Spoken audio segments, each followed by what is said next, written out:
Now, what's going on with you today? Hope you're staying blessed out there. In this video, we're going to cover two different stories. The first story is regarding a 16-year-old rapper who recently received a 20-year prison sentence for his involvement in a murder which took the lives of two children. And then on the second half of this video, we're going to talk a little bit about this Metro Boomin and Drake beef that's going on right now. Timestamps will be present in the video, but I suggest you watch the entire thing. And by the way, like this video if you guys want me to continue these double pieces, okay?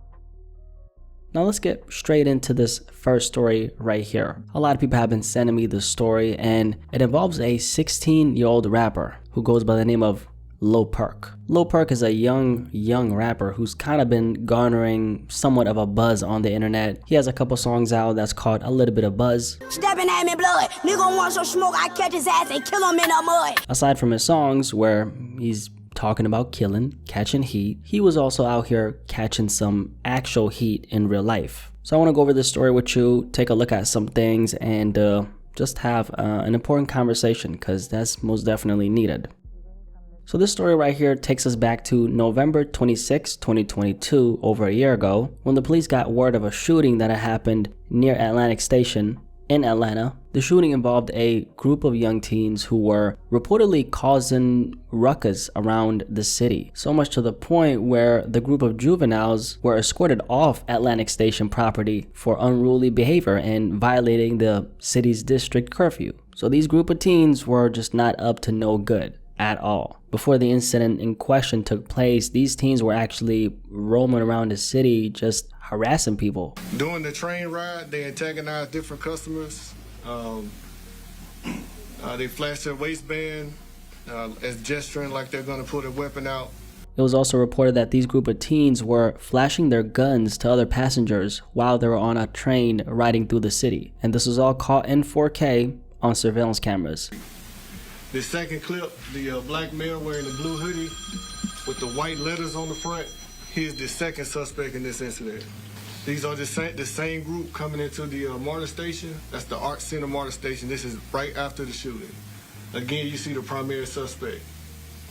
Now later on that evening of November 26th at around 8 p.m., the group of teens ended up getting into a large street fight near Atlantic Station with another group. This dispute that turned into a street fight ended up taking two young people's lives. Among the victims were a 12-year-old little boy by the name of Zion Charles and a 15-year-old boy by the name of Cameron Jackson. 15-year-old Cameron Jackson, who was riding around in a scooter, was actually the intended target in this shooting. However, 12-year-old Zion Charles was a completely innocent victim who just happened to get caught in the crossfire. These two young boys ended up losing their life, and the police were already on the hunt for the killers shortly after. At least 4 other teenagers were also injured during the shooting. The police were searching for the young teens involved in this heinous crime for weeks, and eventually ended up finally identifying and arrested all the 6 people involved. 16-year-old rapper Lil Purk was among one of the 6 people arrested. The group of teens involved in this heinous crime were actually seen celebrating after this deadly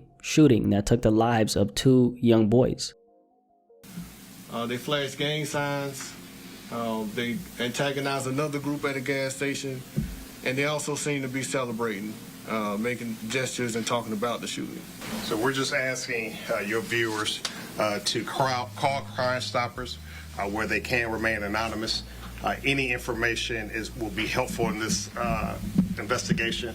We're asking individuals that were driving on the 17th Street Bridge, if they have video, they know anything, to call Crime Stoppers again where they can remain anonymous.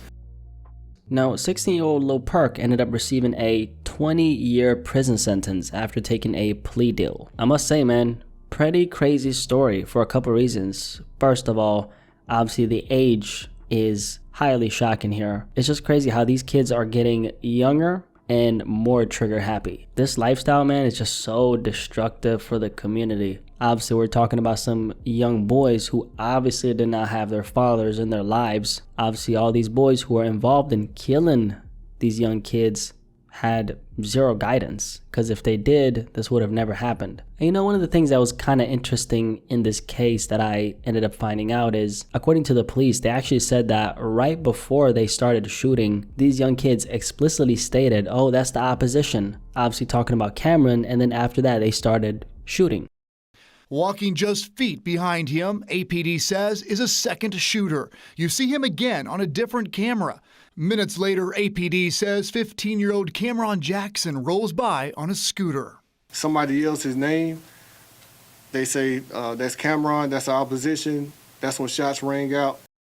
And opposition, i.e. ops, is a word we hear a lot in hip-hop. So this is proof that this music, man, all this music about killing is negatively affecting these kids and inspiring these kids to actually go out and take lives. And it's always funny when people are in denial about that. And I'm like, how can you not realize that the promotion of this lifestyle is motivating these kids to go out and pull the trigger? Because that's the kind of story that's being painted in the music. So it does make sense why this will be the outcome. 16-year-old Lil Purk actually ended up putting up this statement right here on his social media account. And this is what he said. To all my family and fans, I would like to sincerely apologize to y'all and to all the younger generation looking up to me. Let me and my situation be a lesson learned for our whole generation. Everything not what it seems, and I'm still pleading my innocence. I love you, Lil Hot, and to the family hurt by this situation, forgive me. Also, still keeping my faith alive. 20 years, was it worth it? Well, he is a famous rapper now, so I guess it was worth it, right? The saddest part about stories like this is like, man, like the OGs in the culture and the OGs around a lot of these kids are the ones who are supposed to guide these kids in the right direction, right? But a lot of times they're the ones who push them into this kind of lifestyle. That's the crazy part, because a lot of these kids end up idolizing the dope dealer on a corner or the gangbanger on a corner, unfortunately, who has a notorious reputation for taking lives. Or they end up idolizing the rappers who are making millions from pushing this lifestyle to these kids. In this case, I guess Lil Durk would be the most relevant example here, right? Because this kid's name is Lil Purk,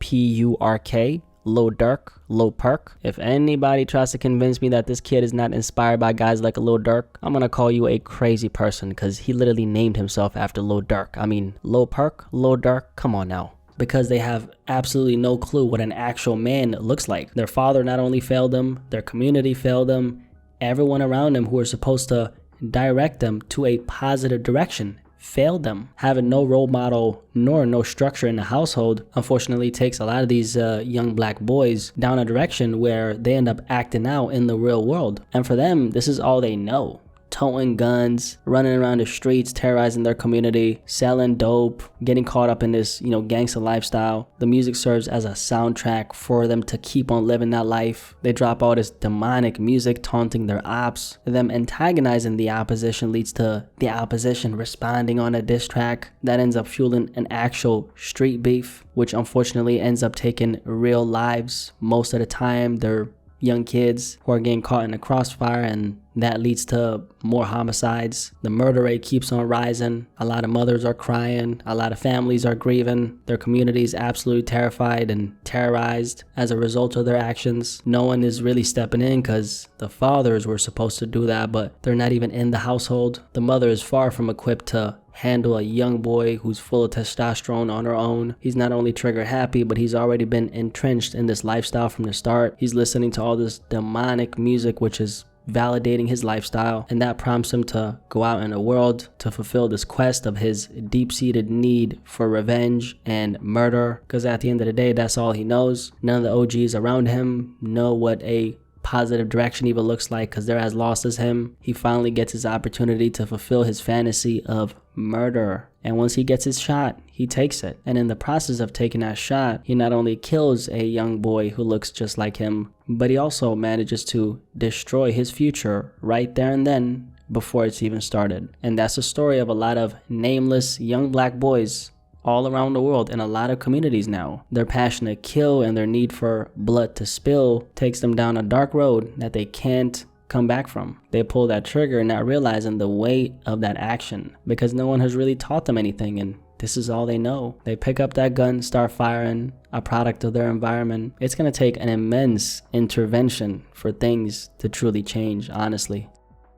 Now that story aside, I want to talk a little bit about this Metro Boomin and Drake beef. Some of y'all might have seen some things on a timeline about this, and I kind of want to just get my take on this really quickly and just give a little rundown of what's going on. Metro Boomin wants some more, nigga. I'm sure everybody's familiar with Metro Boomin. One of the top producers in hip-hop, has worked with pretty much everyone in the industry. Metro's really that guy as far as a producer. Now earlier this month, Metro Boomin actually ended up posting a tweet, okay? And this is what the tweet said. He said, "Yet her loss still keeps winning Rap Album of the Year over Heroes and Villains. Proof that award shows are just politics and not for me. I don't care about awards, honestly. The true award and reward is knowing that the music I spend so much time on brings joy to people's everyday lives." Now this tweet right here was a tweet and delete. And as you can see, he talks about Her Loss, which is the joint project with 21 Savage and Drake. So Heroes and Villains is a project that Metro Boomin released back in 2022. It's his sophomore album as a producer. And along with Her Loss by Drake and 21 Savage, Metro's project was actually nominated for Best Rap Album at the 2024 Grammy Awards. However, Her Loss has actually been seeing way more success as far as numbers. And Metro Boomin, judging from the tweet that he put up, obviously feels some type of way about this. Now, despite that fact, the question is, why would Metro Boomin put up this tweet when Drake is a name that he's actually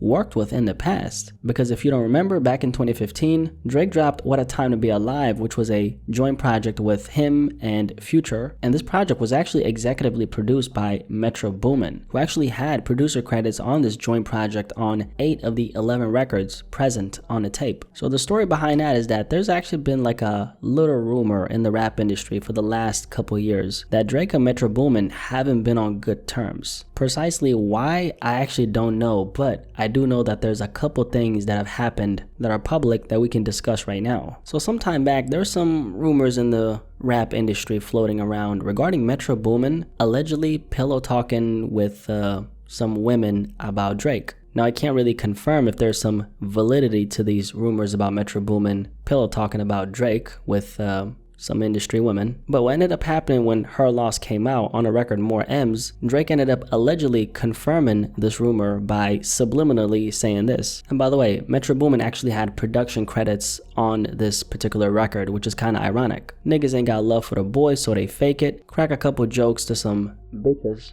on some snake shit, but if I send a verse to their ass, then they'll take it, shoot a video, arm around me like we aces. Now, given some context to, the verse part that Drake rapped. So, you know how there's this song called Trance with Travis Scott, Young Thug, that's on Metro Boomin's project Heroes or Villains? Well, sometime back, we ended up finding out that Drake was actually supposed to be featured on this record. And we did so because the Drake verse that was supposed to be on this song ended up leaking. Now, one of the angles / narratives to why Drake's verse didn't make it on Metro Boomin's project is connected to the fact that they've allegedly been beefing. Another narrative is that Drake's verse didn't just fit the project, or should I say didn't fit the song, and that's why he wasn't on it. And then another narrative is that Drake ended up finishing his verse too late, and that's why he wasn't on the final version of this record with Thug and Travis Scott. And then at the beginning of this year, what happened was Metro Boomin actually ended up leaking the original version of the song called Knife Talk. Now, Knife Talk is a song from Certified Lover Boy, produced by Metro Boomin, and Metro ended up leaking the OG version of it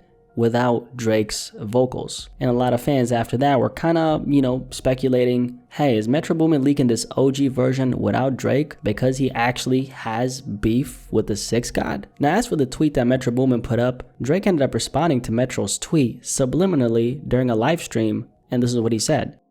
And to the rest of you, the non-believers, the underachievers, the tweet and deleters, you guys make me sick to my stomachs, fam. Honestly, if you guys want to look in my eyes, you guys want to do something? That's what I thought. No, that's what I thought. That's what I thought.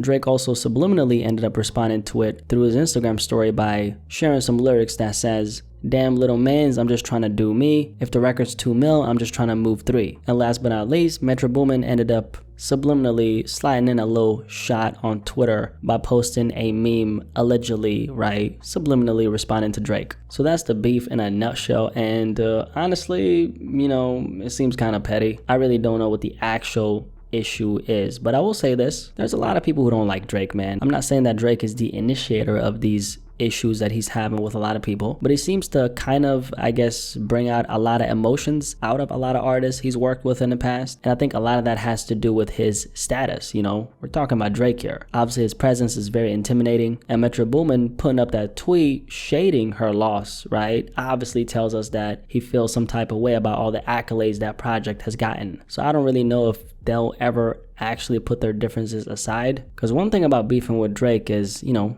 Drake, he has a very good memory. Drake is one of those artists who, if you beef with him once, he ain't never gonna forget that. He's of course made peace with a lot of the artists and rappers he's beefed with in the past, but more often than not, that seems to not be the case. Anyway, there you have the video. Before you leave, guys, if you like this double piece right here, do me a favor and drop a like for your boy. That really helps promote the video in the algorithm. Like, it really helps, so I would really appreciate it. Also, I'm curious what you think about both of these topics. What you think about the 16-year-old who received 20 for that heinous crime he was involved in, and also what do you think about this Metro Boomin and Drake beef? Any thoughts? Curious to hear what you have to say. So with that being said, catch you on the next one. Peace. I am out.